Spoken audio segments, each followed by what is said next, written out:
So good morning class. तो जो आप आज आपका जो टॉपिक है वो है आपका सेंट्रल नर्वस सिस्टम। ठीक है, तो सेंट्रल नर्वस सिस्टम में जितने भी डिसऑर्डर्स हैं वो आज हम आपको यहाँ पर डिस्कस करेंगे। ठीक है, तो सेंट्रल नर्वस सिस्टम, सबसे पहले हमें जाना है कि सेंट्रल नर्वस सिस्टम होता क्या है।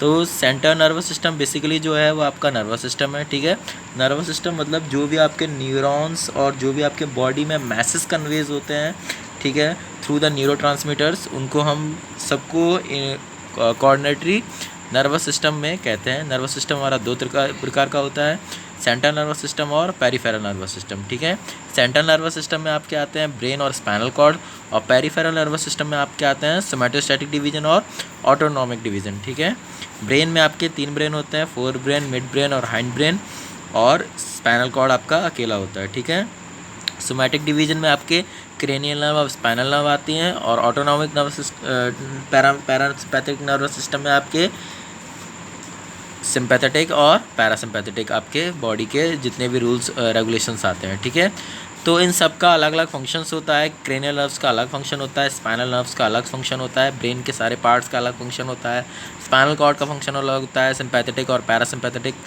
नर्वस सिस्टम का अलग सिस्टम होता है। ठीक है, तो इन सब में अगर कोई भी डिसऑर्डर्स होता है, कोई भी डिजीज़ होता है, कोई भी वेरिएशन होता है, जिसके वजह से हमारा एक बेसिक डिसऑर्डर पैदा होता है, उस डिसऑर्डर्स को हम आज इस वीडियो में पढ़ेंगे। ठीक है, तो सबसे पहले हम बात करते हैं मेनिंजाइटिस की। ठीक है, तो मेनिंजाइटिस क्या होता है। ठीक है, तो जो भी हमारी मेनिंजिस लेयर होती हैं, ठीक है, हमारा जो ब्रेन है उसके ऊपर जो हमारी लेयर्स हैं, मेनिंजिस हैं, ठीक है, जो हमारे उस ब्रेन को कवर करके रखी हैं, ठीक है, उन लेयर में अगर किसी भी तरीके से इन्फ्लामेशन होता है, वहाँ पर सॉइलिंग आती है, तो उस कंडीशन को, उस डिसऑर्डर को हम क्या बोलते हैं, मेनिंजाइटिस। ठीक है, तो मेनिंजाइटिस होता क्या है। मेनिंजाइटिस आपका इन्फ्लामेशन है, जो भी आपके लेयर है या आपकी जो भी आपकी वहाँ पर लाइनिंग है, कहाँ पर, ब्रेन और स्पाइनल कॉर्ड के बाहर, उनको हम उसी कंडीशन को हम मेनिंजाइटिस बोलते हैं। ये कंडीशन किस किस के कारण होता है, या तो किसी बैक्टीरिया, वायरस, फंजाई या पैरासाइट के, या स्पेशली आपके हीमोफिलस इन्फ्लुएंजा ऑर्गेनिम्स की वजह से।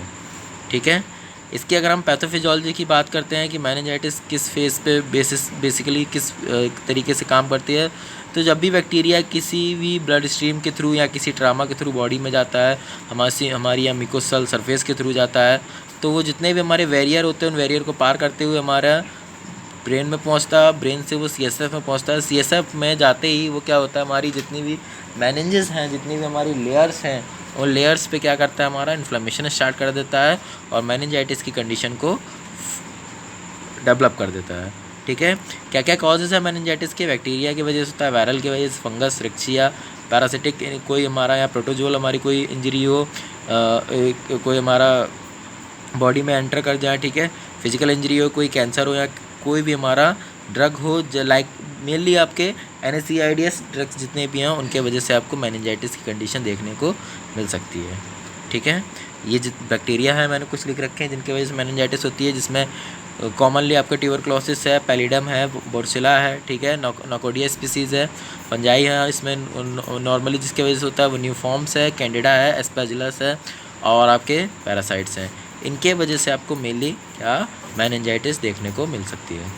ठीक है, क्लिनिकल मैनिफेस्टेशन देख सकते हैं, मेनली आपके फीवर, हेडेक और मैनेजेरियल साइंस कुछ होते हैं, वो आपको देखने को मिल सकते हैं। अगर हम न्यूनेट्स की बात करें तो poor feeding, lethargy, apnoea, listlessness, apathy, fever, hypothermia, seizures, ठीक है, seizures, pallor, shock, hypotonia, shrill cry, hypoglycaemia, ये सब हो सकता है। और इन्फेंट और चिल्ड्रन की बात करें तो उसमें bulging fontanelle, convulsion, headache, alteration of the sensorium, irritability, lethargy, anorexia, nausea, vomiting, coma, fever, ये सारी कंडीशन आपको वहाँ पर देखने को मिल सकती हैं। ठीक है, अगर हम इसकी डायग्नोसिस की बात करें, कैसे डायग्नोस किया जाता है, तो लंबर पंचर जो है आपका CSF में किया जाता है। CSF एग्जामिनेशन के थ्रू ही हम सिर्फ मेनिंजाइटिस को पता कर सकते हैं, या तो, और मेनिंजाइटिस को पता करने के बाद हम क्या क्या उसमें पता करते हैं, उसका प्रोटीन लेवल तो बढ़ के नहीं आ रहा है, ग्लूकोज लेवल तो बढ़ के नहीं आ रहा है, या उसमें कोई भी जो सेल है उसमें कोई प्लीयोसाइटोसिस की कंडीशन तो नहीं आ रही है,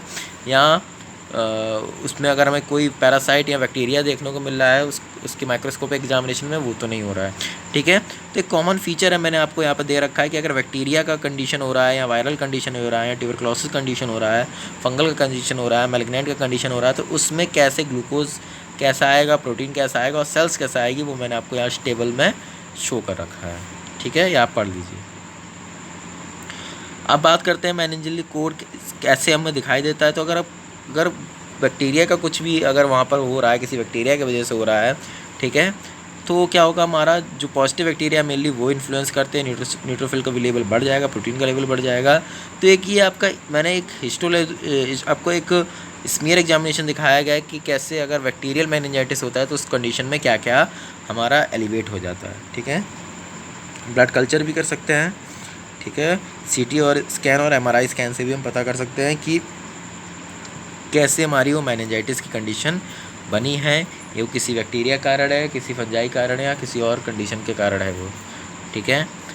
मैनेजमेंट की अगर बात करें तो मेनली एंटीबायोटिक दिया जाएगा। क्यों एंटीबायोटिक दिया है? क्योंकि बैक्टीरिया की है, वायरस की है, ठीक है, किसी न किसी माइक्रो ऑर्गेनिम्स की वजह से ये कंडीशन आपकी डेवलप हुई है, तो वहाँ पर क्या दिया जाएगा, आपको एंटीबायोटिक दिया जाएगा, जिसमें मेनली है जो है आपकी एम्पेसिलिन और अमीनोग्लिसराइड की जितनी भी आपकी होती है लाइक सिफलोस्पोरिन, ये आपको उस कंडीशन में दिया जाता है, ठीक है।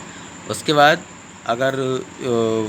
अगर वो उस कंडीशन में अगर नाइजीरिया, हीमोफिलस स्ट्रेप्टोकोकस, स्टेफाइलोकोकस की वजह से हो रहा है, तो उनका इंक्यूबेशन पीरियड के साथ उसमें जो हमारा ड्रग दिया जाता है वो हमारा वैंसोमाइसिन प्लस या सेफ्ट्रक्सोन या सिफोटक्सामाई, ठीक है, सिफोटक्सामाई दिया जाता है। और ट्रीटमेंट में आपके मेनली इसमें एम्पेसिलिन और पेनिसिलिन का ही ट्रीटमेंट दिया जाता है उस मेनिंजाइटिस के पेशेंट को, ठीक है। नर्सिंग मैनेजमेंट में क्या क्या किया जाएगा, जो भी हमारा नर्सिंग है वो हमारा इसकी हिस्ट्री, ठीक है, इसका असेसमेंट किया जाएगा, पेशेंट को मॉनिटर किया जाएगा, उसकी सारी रेस्पिरेटरी जितनी भी रेट्स हैं उसको डायग्नोस किया जाएगा, जितना भी उसका बीपी है, आर्टरीज है, मोबिलिटी है, फिजिकल एग्जामिनेशन है, गैस एक्सचेंज है, सबको उसको देखा जाएगा। ये सारे कंडीशन के सारे काम किसके होते हैं, नर्सिंग मैनेजमेंट में किए जाते हैं, ठीक है। तो ये था हमारा मेनिंजाइटिस, ठीक है, इसको आप लोग पढ़ लेंगे और कल मैं आपको पढ़ाऊँगा इंसेफेलाइटिस, ठीक है। Thank you class.